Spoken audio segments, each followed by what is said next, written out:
Hi everyone, I'm Vic Khurana. I'm at Mass General Brigham and Harvard Medical School in Boston. I'm very sorry I can't be there today, and I'm very grateful that the organizers have allowed me to pre-record my presentation. So in this Lewy body diagnosis session, I'm going to be talking about our approach to radiotracer discovery. It's a method that combines high throughput small molecule screens with seed amplification of synuclein and cutting edge stem cell tools to discover what we hope will be a new generation of molecules that will be useful for identifying diverse forms of synuclein in vivo through radiotracers. I do not have any relevant disclosures today. As you all know, one of the great challenges of diagnosis and treatment of synucleinopathies is their heterogeneity. And like many of you, I'm very, very interested in this.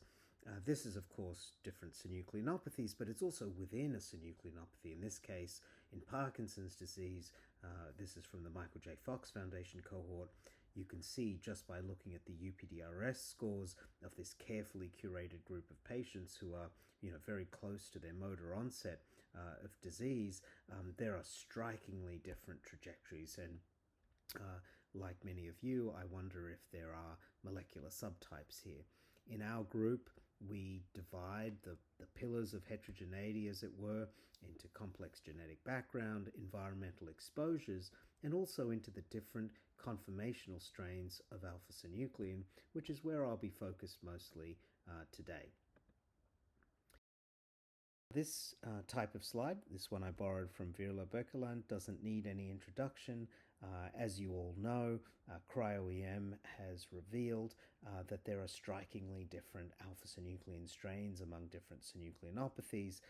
MSA, for example, on the top left, being very different from juvenile onset synucleinopathy, bottom left, versus much more closely related PD, PDD, and LBD strains visualized on the right.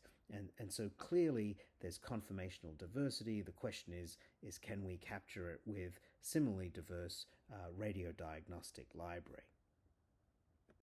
And so our question was, could we identify a library of molecules with strain-specific binding properties for diagnostics and therapeutics? The discovery of alpha-synuclein radiotracers has been fraught with difficulty in the last 20 years. For example, SIL-23, that is often used as a gold standard, binds synuclein but is only moderately selective over tau and A-beta.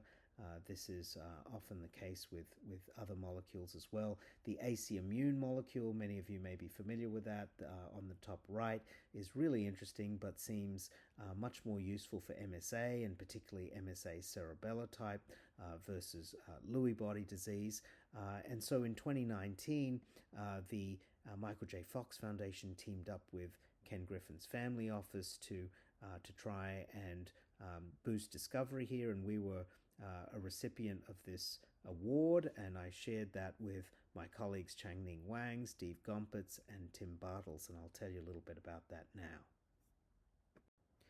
So the approach we were funded to take was really fight fire with fire, the alpha-synuclein conformational diversity versus a really diverse chemical library. The way we were able to achieve this massive diversity is through tagging each of these molecules with a small oligonucleotide tag that allowed next generation sequencing to deconvolute the pool. And so you can see that on the top left, molecule attached to an oligonucleotide, and that is then brought together with different fibrils. In one case, alpha-synuclein fibrils, the other tau fibrils, otherwise beta amyloid. Each of these are in turn tagged with a strep2 tag, and you pull down binders that are selective for each of them. On the top right, you just see the different quality control levels, the level of affinity, library diversity. You have to control for the sequencing quality, and so forth. And through a lot of optimization, we were able to screen these different fibrils against a massive library, 60 billion compounds, in fact, giving us the diversity that we needed. So this is the basic strategy. We're screening alpha-synuclein monomer versus different fibril preps versus tau, A-beta fibrils, and then these just this streptavidin, strep2 controls. But a really important aspect of all of this is that we are, in some conditions, competing the alpha-synuclein fibrils with thioflavin T. And that's because there are a number of different places shown on the right where you can bind a molecule to alpha-synuclein fibrils, and we do not want to be binding where thioflavin binds because we know that will create non-specific signal with other amyloids. And so we're going to get a lot of hits here. We're going to need to be able to triage them. You can see our triage sequence on the left. Won't go through all of that, but basically we need a pure compound. If you see here on the top left, we need something with high binding affinity to alpha-synuclein and much more selective for synuclein versus tau and A-beta. That's really the crux of it. And so we've recovered hits in with 16 different chemical scaffolds. Among these was SY08. I'm going to tell you a little bit about that now. And really, interestingly, we could take it from literally a screen in vitro to approval by the FDA for testing within a couple of years. And so this SY08 is now in humans. This is data from Changning Wang showing dissociation, association rate constants. Here, SY08 is being benchmarked against one of the earlier molecules I mentioned, SIL-23, and you're seeing that these constants are very favorable to SY08. Some of the numbers are listed on the right-hand side. You can see the dissociation constant 6 nanomolar for SY08, much more favorable than SIL-23's 130 nanomolar. Also, the Bmax of SY08 is less than SIL-23. That's very interesting. We think there's less binding sites available on alpha-synuclein fibrils to bind SY08, presumably because we competed it against thioflavin. This table just shows that there's really very little binding to known CNS dirty targets. Here I'm showing autoradiography, in this case Lewy body disease tissue, anterior cingulate. On the bottom left you can see competition studies where cold compound is out-competing the hot compound, even in the nanomolar range and certainly in the micromolar range. On the top right-hand side you can see high selectivity for PD tissue binding versus AD tissue. That's a log scale on the x-axis there, and in the table that's summarized, you're basically getting with SY08 a 70-fold selectivity for Lewy body pathologies versus AD pathologies, higher than many of the other molecules that are out there. And so following that, we looked at brain uptake, and that was done in rodent and non-human primate. And then finally, we come to the human stem cell model aspect, the so-called iPSC inclusionopathy models, and this was work led by Alain Ndayisaba, a graduate student in my lab, who's actually from Austria. So what exactly is an inclusionopathy iPSC model? And so this has been recently published. The citations are on the top left. When we see a patient, we take multiple little skin biopsies from different parts of the body, and from some of them we amplify synuclein with seed amplification in our lab. We also work with CND and Chris Gibbons to visualize alpha-synuclein in the skin with their labs.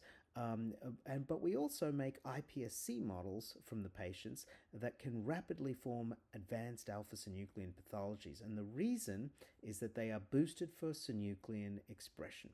So if you look here at the Western blot, normally iPSC-derived neurons have very low levels of synuclein compared to what you see on the brain in the right-hand side here. So what we do is we use a transgenic approach, a variety of different approaches, to boost synuclein levels in the iPSCs so that they express synuclein at brain-like levels and are therefore aggregation prone. But we need to make sure that the synuclein we put in there is something that we really believe, and many of you will know that Claudio Soto and Amprion have captured different types of alpha-synuclein conformers in the spinal fluid. For example, PD and MSA-synuclein have very different thioflavin fluorescence properties when you run thioflavin curves, and we can see very similar properties in the skin. This is now data from Anastasia and Diego for hundreds of biopsies, and they show very classic waveforms for the thioflavin in PD in blue versus MSA in orange and control in green. Okay, so how does it work in practice? We grow these iPS cells, we give them doxycycline that triggers alpha-synuclein expression at brain-like levels, we then challenge with exogenous fibrils, endogenous seeding occurs, and we perform autoradiography. The catch is to have the right control. And so here, in the very same dish on the left-hand side, null synuclein neurons have been boosted with an alpha-synuclein transgene, but on the right-hand side, we just have the null neurons and the empty transgene so that they don't have any synuclein at all. That gives us a really nice way of looking at signal to background. Here, we've taken the same models, challenge them with fibrils, then stain them for endogenous seeding. You can see phosphoserine 129 is abundant in the cells that are expressing synuclein, but in the knockout you don't see it at all. And on the right-hand side, when you now perform the autoradiography with SY08, you can see that this synuclein seeding signal is very clear in the synuclein expressing line, and you get the background in the null from the gray line. So now we come to the all-important question of selectivity for synuclein versus tau. Just like we have synuclein models, we also have tauopathy models. In this case, a tau transgenic model is challenged with a tau fibril, and you can see beautiful AT8 signal. If you end up putting tau fibrils into a synuclein model that's made exactly the same way, you see nothing. But on the lower right is the key experiment where you now combine this with SY08, and you see really no specific binding whatsoever to the tau versus the synuclein, suggesting that you're not getting any real signal in these conditions compared to what we saw for the synuclein fibrils. But the major objective, of course, was to see if we could capture a molecule that had selectivity of one synuclein strain versus the other. And so this is exactly what we are finding. In multiple biological replicates, SY08 shows very nice binding for synuclein fibrils that have been templated from those patients with PD. So here you can see very nice signal like we showed before for synuclein. But when we do exactly the same experiment in MSA, we don't get any specific binding so far at all across multiple replicates, suggesting that we may indeed have found a molecule that is selective for Lewy body versus MSA strains. The molecule is in the clinic now. Steve Gompertz will be presenting much more about that. Here you can see some promising signal in a DLB patient's brainstem versus the control. The quantitation for PD and DLB looks favorable for both brainstem and parietal cortex. There seems to be a relationship with disease duration, increasing signal with increasing disease duration. Whether there is selectivity of Lewy body disease versus MSA, as has been really suggested by our iPSC modeling, time will tell. The MSA cases are being imaged as I speak, and we'll have to see how it goes. So I'm going to leave it there with some conclusions that synucleinopathy heterogeneity may relate in part to alpha-synuclein conformational heterogeneity, that we can fight that fire with library diversity, for example with DNA-encoded library screens. One of our screens has hit SY08, which is an interesting first molecule, binds alpha-synuclein fibrils with high affinity and not where thioflavin S binds. It also shows favorable and selecting binding properties for alpha-synuclein versus AD amyloids compared to other traces. Our novel iPSC rapid inclusionopathy models suggest a predilection for Lewy body strains versus MSA strains, and in vivo, there certainly seems to be promising signal in PD and DLB.